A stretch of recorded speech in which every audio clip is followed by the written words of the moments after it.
You've probably felt this shift happening. At some point, things started to change. The way you see people, the way you understand conversations, the way you notice contradictions others seem completely blind to. And with that awareness came something unexpected. Distance. Not physical distance, but something quieter, heavier. You start to feel alone in rooms full of people.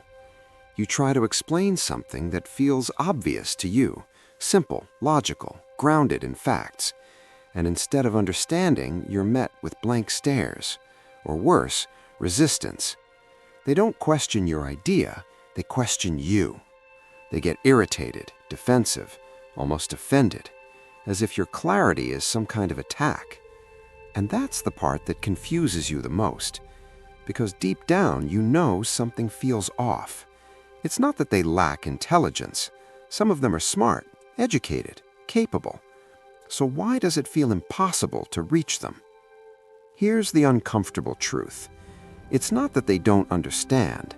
It's that understanding would cost them too much. Because the moment they truly understand, they would have to question their beliefs, their choices, even their identity. And most people aren't willing to do that. So instead of confronting that discomfort, they choose something easier. They choose to stop thinking. Now, this is where most people get it wrong. They assume this is about intelligence, IQ, education, knowledge. But what if that assumption itself is flawed? What if the real danger isn't ignorance, but something far more subtle? What if a person can be intelligent and still choose not to think? There was a man who tried to understand this, Dietrich Bonhoeffer. Living in one of the darkest periods in modern history, he watched something disturbing unfold around him. A society filled with educated, cultured individuals slowly losing its ability to think independently. This wasn't happening to the uneducated, it was happening to doctors, professors, professionals, people who by all standards should have known better. And yet, they didn't resist. They followed. They repeated. They conformed. So Bonhoeffer asked a question that still matters today. How do intelligent people become blind to reality? His answer wasn't what you'd expect. He didn't blame lack of knowledge. He didn't blame evil intentions. He pointed to something else entirely, something he called stupidity. But not the kind you're born with, the kind you fall into. According to him, stupidity isn't about having a weak mind. It's about giving up your independence. It's a decision, sometimes conscious, often unconscious, to stop questioning, to stop resisting, to let something else think for you. And once that happens, something strange takes over. You're no longer dealing with a person. You're dealing with a script, a pattern of responses, a collection of borrowed opinions, a voice that isn't entirely their own. You present facts, they ignore them.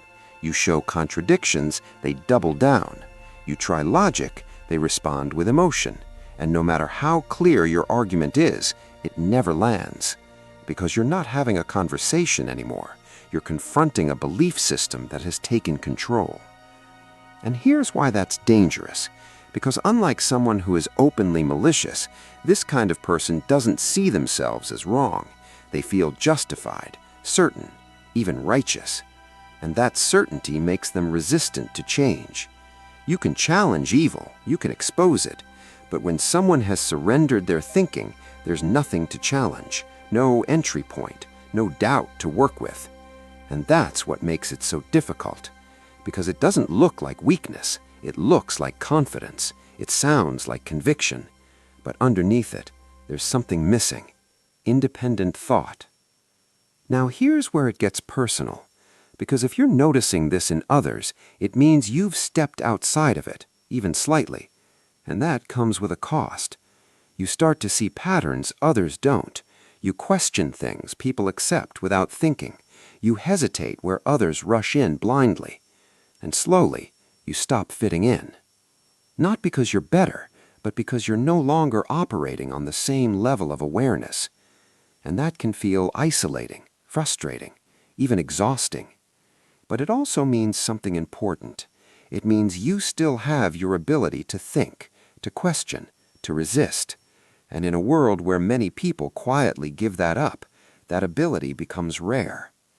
So the next time you feel that distance, that disconnect, don't rush to fix it. Don't assume something is wrong with you, because sometimes that distance isn't a flaw. It's a sign that you haven't surrendered your mind.